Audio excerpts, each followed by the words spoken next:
하나님이여, 나를 판단하시되 경건하지 아니한 나라에 대하여 내 송사를 변호하시며 간사하고 불의한 자에게서 나를 건지소서. 주는 나의 힘이 되신 하나님이시거늘 어찌하여 나를 버리셨나이까? 내가 어찌하여 원수의 억압으로 말미암아 슬프게 다니나이까? 주의 빛과 주의 진리를 보내시어 나를 인도하시고 주의 거룩한 산과 주께서 계시는 곳에 이르게 하소서. 그런즉 내가 하나님의 제단에 나아가 나의 큰 기쁨의 하나님께 이르리. 하나님이여, 나의 하나님이여, 내가 수금으로 주를 찬양하리. 내 영혼아, 네가 어찌하여 낙심하며 어찌하여 내 속에서 불안해하는가?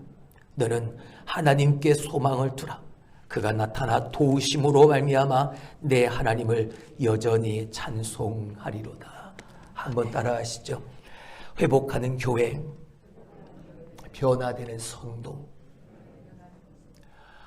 52주 동안 한 번도 빠짐없이 여러분에게 외쳤던 우리 교회 2023년 표입니다. 시작하면서 우리의 신앙 다 잃어버리고 다 놓쳐버렸던 것 2023년 시작하면서 다시 되찾자고, 믿음도 되찾고 신앙도 되찾고 잃어버린 하나님도 찾고 잃어버린 예수도 다시 만나고 잃어버린 성령 하나님의 역사심을 다시 회복하는 한 해로 만들어 가자고.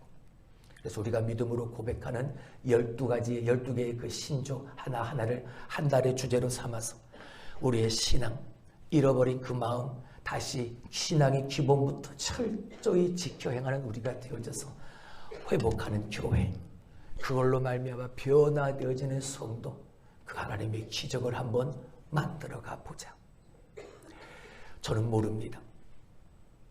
저는 알지 못하지만 하나님이 어떻게 여러분의 마음을, 삶을 역사하셔서 회복과 변화를 이루셨는지 저는 알지 못하지만 하나님은 조금이라도 더 이전과는 다른 나의 모습으로 하나님이 바꾸어 놓으신 줄로 믿습니다.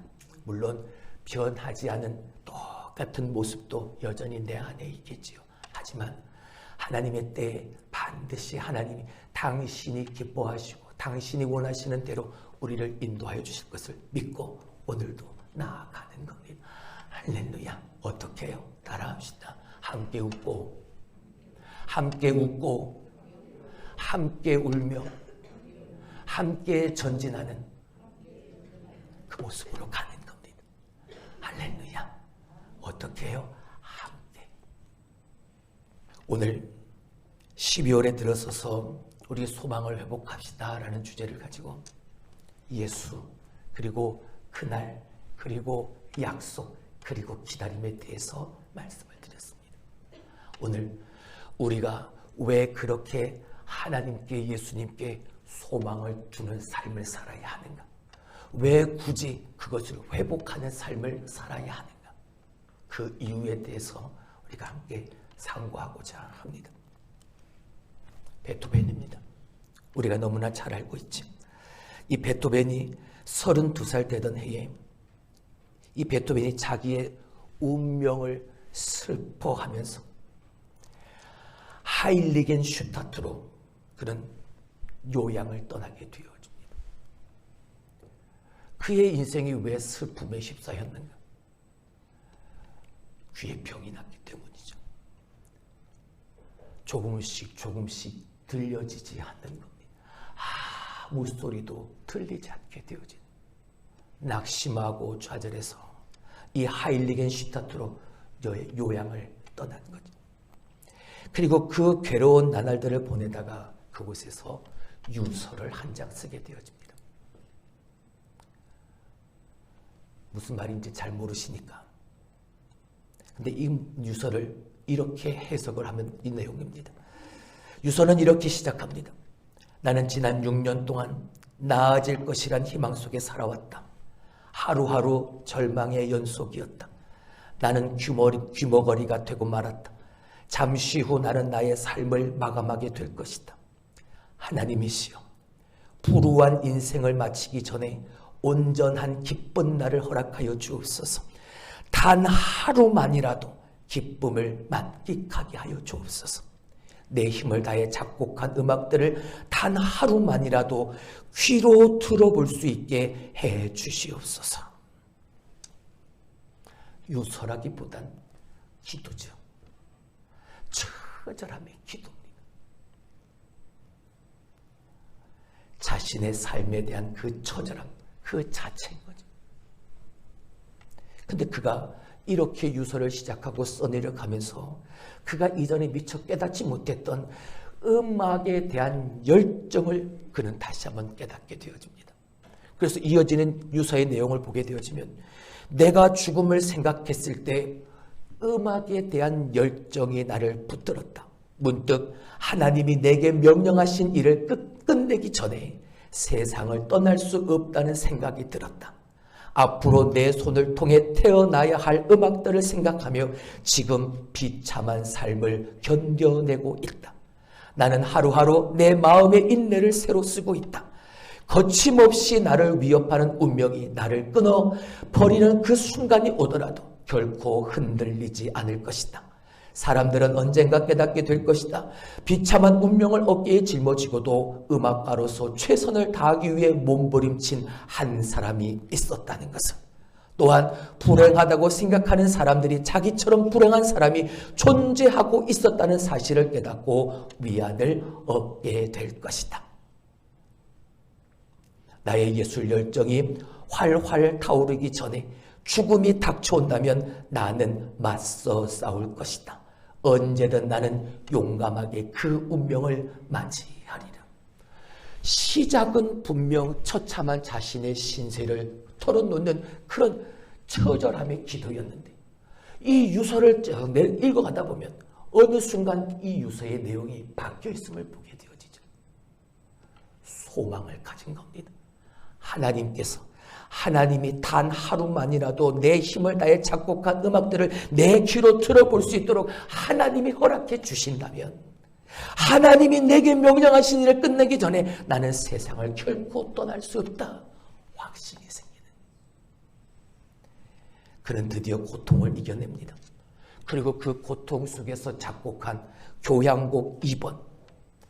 그 교향곡 안에는 어떤 고통의 그림자도 느껴지지 않다고 하죠. 오히려 너무나도 맑고 깨끗하고 밝다는 사실이 오늘 저렇게 유서를 쓰고 저 처절한 마음을 가지고 있는 베드로에게, 그 베토벤에게 의문을 갖게 할 정도라고 말입니다. 24년 귀머거리로 살았습니다. 그러면서 그는 계속해서 그 작곡 활동을 끊이지 않았습니다. 그가 그의 인생의 가장 마지막으로 작곡한 교향곡 9번, 그 마지막 악장은 우리가 너무나도 잘 알고 있는 환희의 송가, 기쁨의 노래죠. 이 곡이 처음 연주되어졌을 때 청중들이 그 곡을 듣고 그 자리에서 다 일어나서 뜨거운 박수와 환호를 보내주었다고 합니다. 근데 베토벤은 자기가 연주한 그 음악의 한 음도 들을 수 없었고, 그렇게 열렬히 환호하며 박수치는 사람들의 박수 소리도 환호 소리도 그는 들을 수 없었습니다. 그럼에도 베토벤은 자기가 연주했던 악보를 덮으면서 그는 사람들을 향해 빙그레하고 웃었다고 합니다. 열렬한 환호성도 그 어떤 음악 소리도 그의 귀에는 들리지 않았지만, 남이 들을 수 없는 내 영혼 깊은 곳에서 울려나는 그 노래를 베토벤은 들을 수 있었던 것이죠. 그가 하나님 앞에 소원했던, 그리고 하나님 앞에 다짐했던 그 소망이 그를 이렇게 승리하도록 만든, 그의 인생의 가장 마지막의 노래, 24년을 귀머거리로 살았음에도 불구하고 마지막의 노래는 환희의 송가였다. 하나님께 소망을 두고 그의 환난과 그의 질고를 넘어서 그는 승리했던 것이죠. 여러분, 소망이 그렇습니다. 인간의 생각과 인간의 말과 인간의 삶을 소망은 다스립니다. 특별히 그 소망을 세상에 썩어질 세상의 것에 두는 것이 아니라 소망을 하나님께 두는 사람은 세상에서 가장 지혜로운 자인 거죠. 오늘 본문의 다윗은 진퇴양난의 어려움과 고통과 고난 속에서 그는 하나님의 존재를 발견합니다. 그리고 그 하나님을 인식하고 그 하나님의 은혜 베푸심, 그 하나님의 구원을 호소하지요. 하나님께서 베푸시는 그 은혜를 받기만 하면, 할렐루야, 그 은혜를 받기만 하면 내 인생이 달라질 것이라는 확신을, 믿음을 갖게 만든 것. 다윗은 하나님께 두었습니다. 뭐를요? 소망을. 사랑하는 성도 여러분, 소망을 세상에 두지 말고 소망을 하나님 앞에 둘 수 있는 여러분이 될 수 있길 먼저 주님의 이름으로 축원합니다. 할렐루야. 그렇다면 오늘 왜 우리는 하나님께 그렇게 소망을 두는 삶을 살아야 하는가? 왜 하나님께 소망을 두는 삶을 살아야 하는가? 보이지도 않는데, 손에 잡히지도 않는데 왜 하나님께 소망을 두는 삶을 살아야 하는가? 첫 번째, 힘이 되시기 때문입니다. 따라합시다. 하나님께 소망을 두는 이유는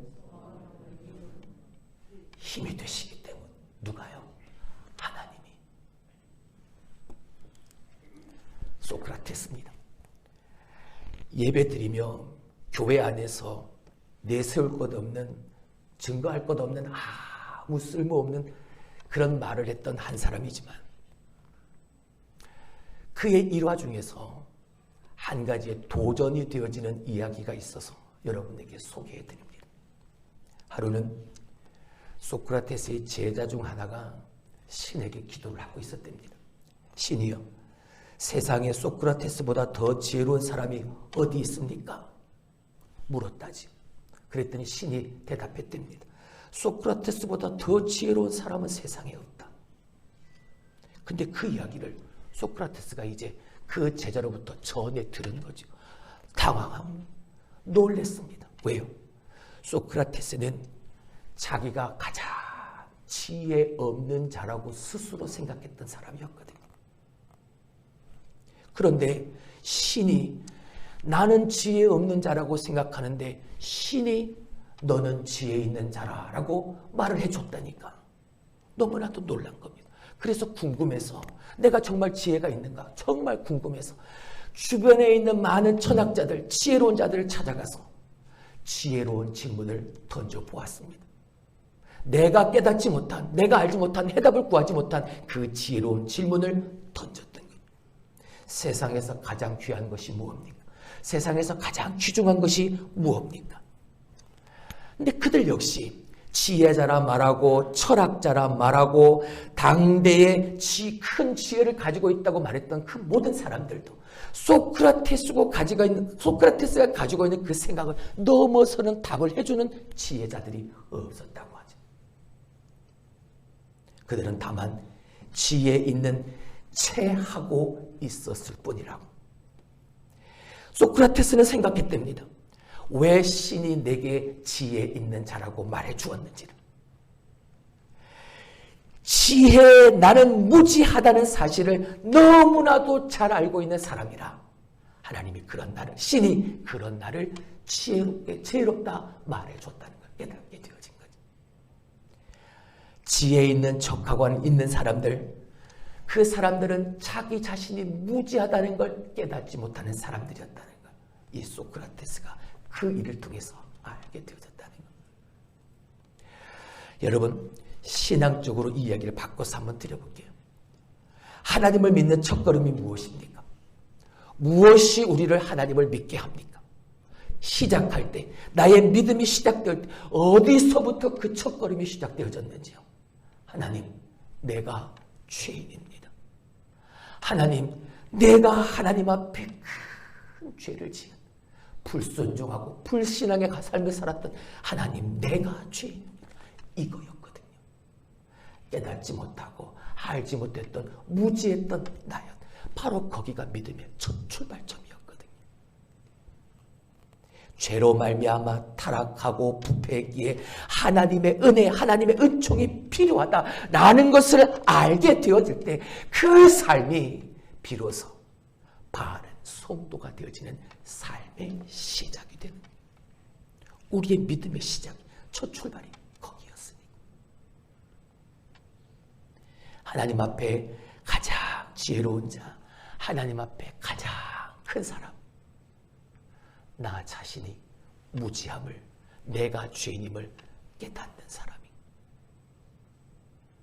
나 이런 사람이야, 내가 한 일이 이만큼이라고 교만함과 자만함과 오만함의 그 주머니에서 손도 빼지 않는 사람이 아니라 겸손히 하나님 앞에 나와 내가 죄인입니다. 하나님, 내가 죄인입니다. 이 사람이 하나님의 은혜 속에서 가장 지혜로운 자입니다. 기도하면 하나님이 반드시 힘이 되어 주십니다. 할렐루야. 그 힘은 어느 누구도 방해하거나 빼앗을 수 없습니다. 힘이 되시는 하나님, 그 하나님께 소망을 두시길 주님의 이름으로 축원합니다. 2절의 말씀을 보죠. 주는 나의 힘이 되신 하나님이었다. 할렐루야. 오늘 다윗이 고백하는 하나님이 누구입니까? 나의 힘이 되신 하나님. 근데 그 이어지는 말씀을 보죠. 내가 어찌하여 나를 버리셨나이까? 내가 어찌하여 원수의 억압으로 말미암아 슬프게 하리나이까? 아까도 소대의 말씀을 드렸던 지금 다윗의 삶은 녹록지 않습니다. 주변에 있는 많은 사람들로부터 어려움을 겪고 있고 혼란을 당하고 혹독한 대우를 받고 있죠. 자기의 사랑하는 아들로부터 내가 앉아있는 그 왕자를 찬탈을 빼앗기는 그러한 순간들이 지금 다윗의 녹록지 않은 삶인 겁니다. 어찌하여 나를 버리셨나이까? 그 처절한 삶에서의 하나님 앞에 고백인 거죠. 근데 여러분, 이게 처절한 삶의 하나님 앞에서의 한탄이 아닙니다. 탄식의 부르짖음이 아닙니다. 어찌하여 나를 버리셨나이까? 이 절규는 하나님, 내게 지금 너무나도 힘이 든 상황입니다. 내 힘으로는 어떻게 할 수 없습니다. 자꾸만 내 주변에 있는 사람들이 나를 너무나 혹독하게 만듭니다. 그러나 그 순간이라 할지라도 도리어 하나님을 의지합니다. 하나님을 믿습니다. 내가 더 강하게 하나님을 사모하고 더 의지하는 고백이 되어진다는 거예요. 왜요? 주는 나의 힘이 되시거늘. 할렐루야. 이 고백이 먼저 나와 있잖아요. 구약에 나타난 하나님의 이름 중 하나가 뭡니까? 하나님의 이름이 여러 가지가 있지만 엘로힘, 창조의 하나님, 능력의 하나님, 전지전능하신 하나님, 못하실 일이 없으신 하나님, 다른 이방신들과 대조되는 그런 강하고 능력 있는 하나님, 그 하나님, 나의 힘이 되신 하나님, 다윗의 하나님. 하나님의 힘은 내가 측량할 수가 없습니다. 하나님의 힘을 인정할 뿐이고 그 하나님의 힘을 내 믿음으로, 신앙으로 하나님의 힘을 노래할 뿐인 거죠. 권력자가 힘이 되어도 큰 일을 할 수 있는데 엘로힘, 그 능력의 하나님이 내게 힘이 되어주시면요, 못할 일이 없는 겁니다. 엄청난 기적이 일어나는 거죠. 우리가 왜 하나님께 소망을 두어야 합니까? 하나님이 힘이 되시기 때문인 겁니다. 할렐루야. 두 번째, 우리가 하나님께 소망을 두어야 하는 이유, 따라합시다. 기쁨을 주시기 위해서. 우리가 하나님께 소망을 두어야 되는 두 번째 이유는 하나님 우리에게 기쁨을 주시기 때문입니다.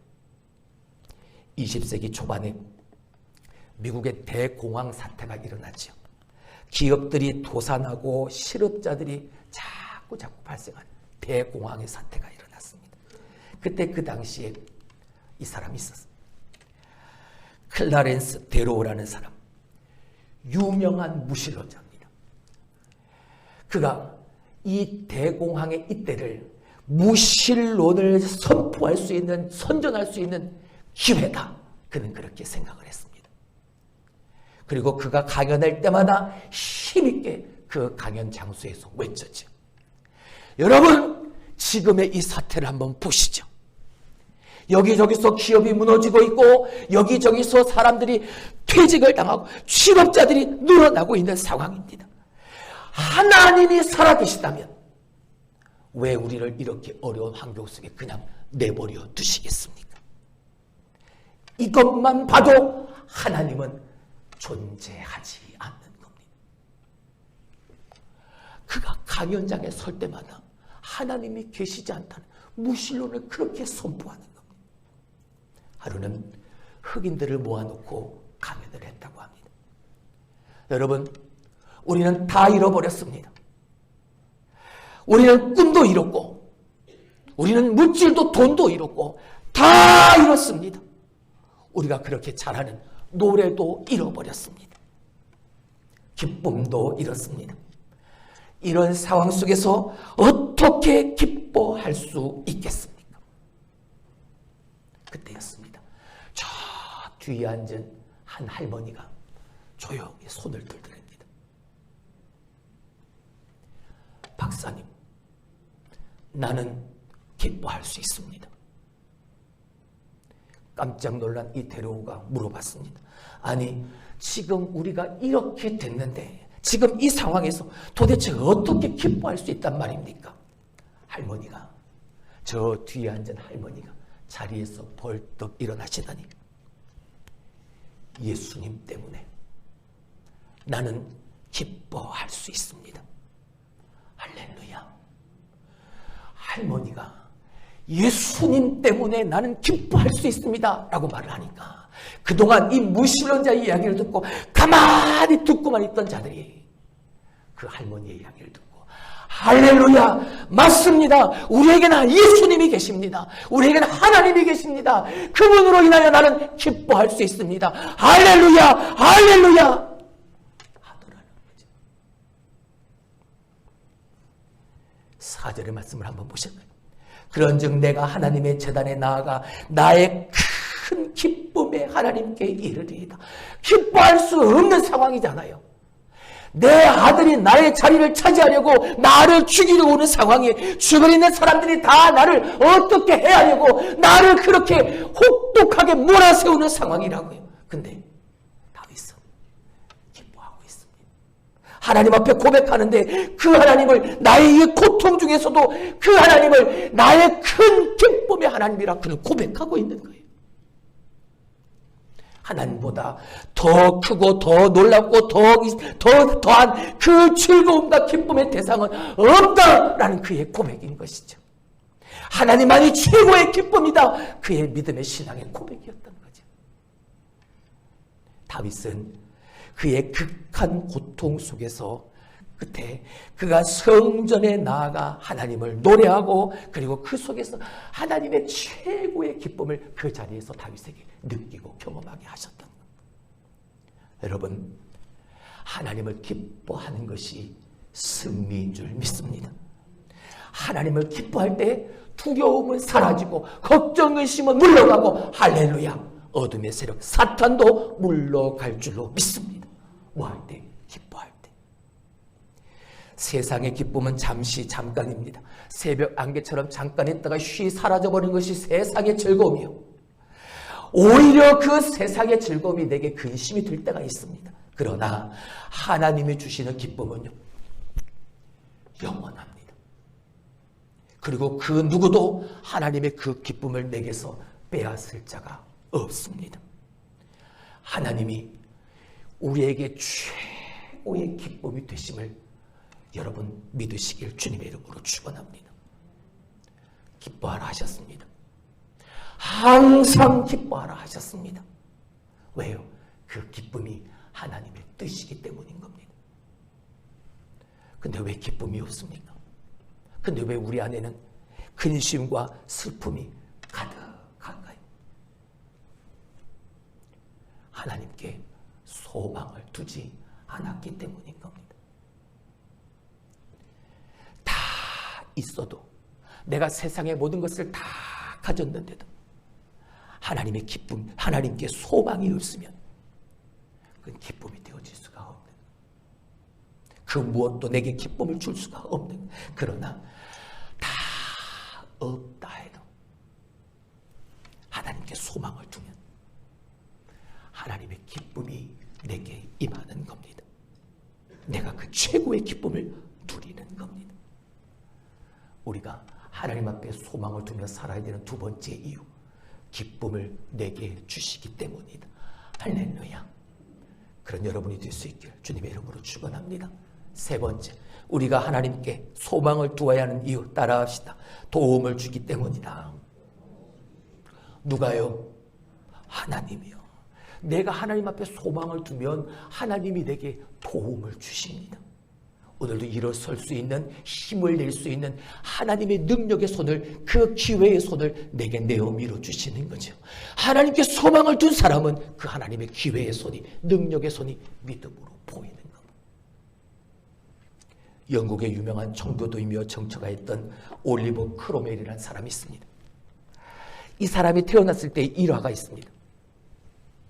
그가 태어났을 때 유모가 그를 키웠습니다. 한 번은 유모가 그를 데리고 할아버지의 집으로 갔습니다. 근데 그 할아버지의 집에는 키우는, 사육하는 원숭이들이 몇 마리가 있었다고 합니다. 유모가 이 어린 크로멜을 안고 젖을 먹이고 있자 원숭이가 가만히 그 젖 먹이는 모습을 보고 있었다고 합니다. 유모가 잠깐 젖을 먹이다가 이 아기 크로멜을 잠깐 땅에 내려놨는데 가만히 보고 있던, 흉내를 잘 내는 그 원숭이가 이 크로멜을 안고 가더라는 거죠. 그리고 한참 도망을 가다 거기서 이 아이에게 젖을 물리는 거예요.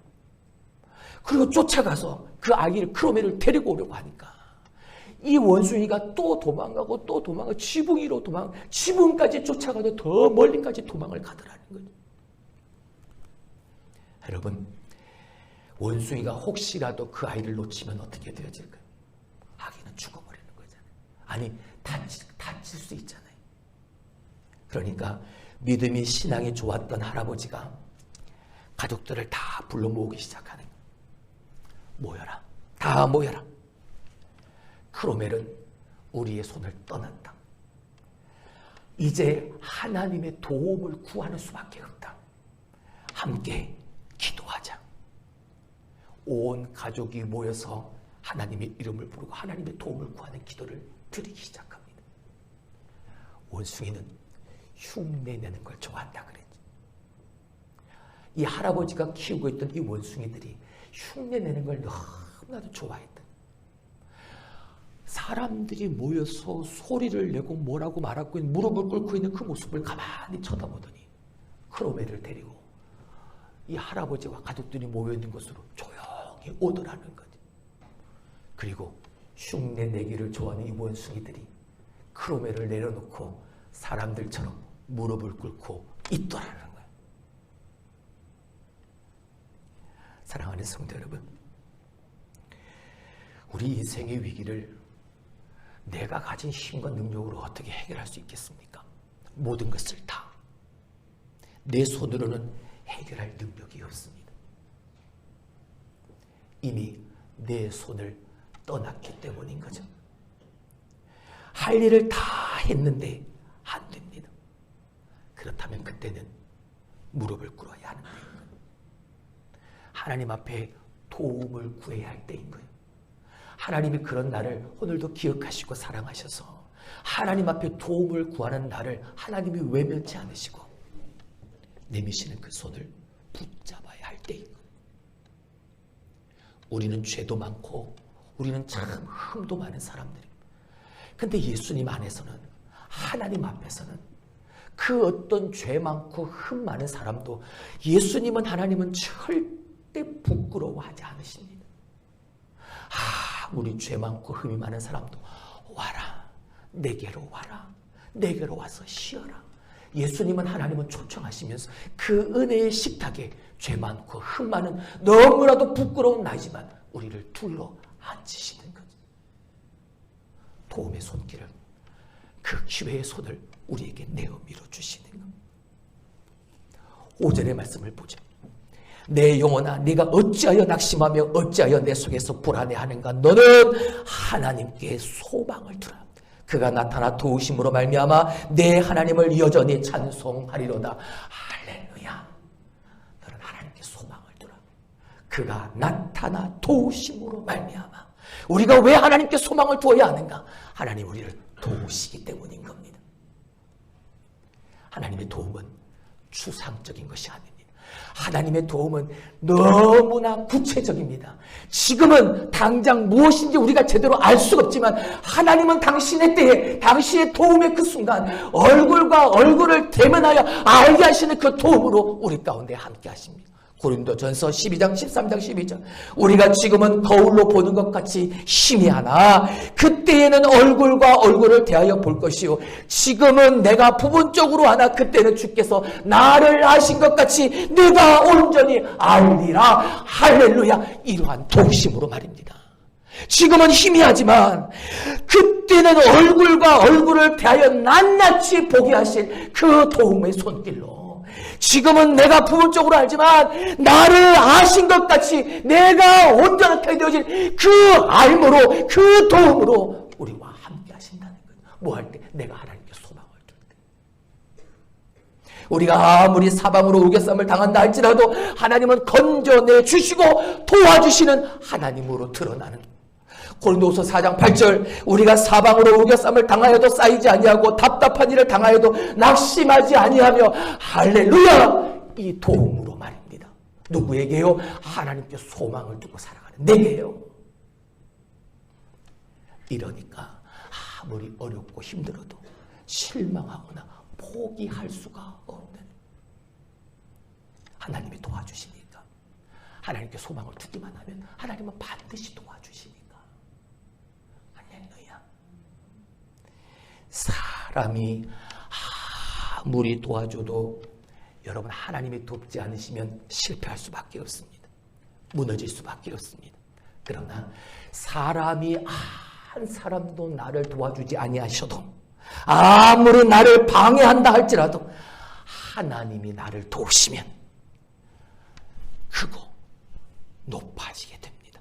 할렐루야. 왜요? 하나님이 도우시니까. 그러니까 진정으로 필요한 것은 하나님의 도움이 사람의 도움이 아니라 때가 되면 하나님은 반드시 도우실 겁니다.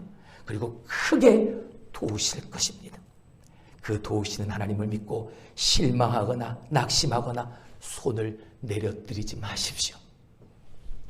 손을 들고 그 도움의 손을 붙잡으시길 주님의 이름으로 축원합니다.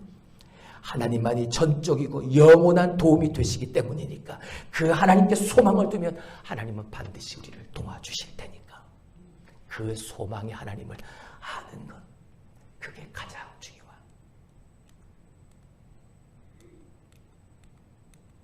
아인슈타인이 있습니다. 아인슈타인의 아내가 그 아내에게 한 기자가 찾아가서 인터뷰를 했습니다. 위대한 과학자와 함께 사는데 부인은 과학을 아시고 수학을 알고 물리학에 대해서 아십니까? 위대한 과학자와 사는데 물리학자와 수학자하고 사는 부인도 아시겠지요? 라는 질문인 거죠. 아니요. 나는 과학도 모르고 수학도 모르고 나는 물리학도 모릅니다. 아니면 그러면 도대체 지금 남편이 뭐 하고 있는지는 아십니까? 모릅니다. 나는 남편이 지금 뭐 하고 있는지 아무것도 모릅니다. 도대체 그러면 당신이 아인슈타인의 부인이 맞습니까? 라고 이상한 표정을 짓고 있는 그 기자에게 부인이 미소를 지으면서 이렇게 말을 했다고 하죠. 나는 아무것도 모릅니다. 하지만 저 사람이 내 남편이라는 이것 하나는 내가 압니다. 내가 오직 아는 한 가지. 저 사람이 내 남편이라는. 여러분, 다른 건 다 몰라도 하나님이 소망이라는 것, 이거 하나만큼은 알고 사는 여러분이 되길 주님의 이름으로 축원합니다. 다 몰라도 괜찮습니다. 하지만 하나님이 나의 유일한 소망이 되시는 하나님이다. 이 하나만 기억하고 사시길 주님의 이름으로 축원합니다. 그래서 여전히 녹록지 않은 삶이 우리 가운데 펼쳐지게 된 2024년이겠지만 그 소망의 하나님께 소망을 두고 힘이 되어주시고 기쁨을 주시고 도움이 되시는 그 하나님의 은혜로 2023년도 지켜주신 것처럼 2024년도 아니 남아있는 우리의 평생의 삶을 통해서 하나님이 이루어하실 그 소망을 기대하고 기다리고 오늘도 기도하면서 그 일을 이루어가는 주인공들 여러분들이 될 수 있기를 주님의 이름으로 축원합니다. 기도합니다.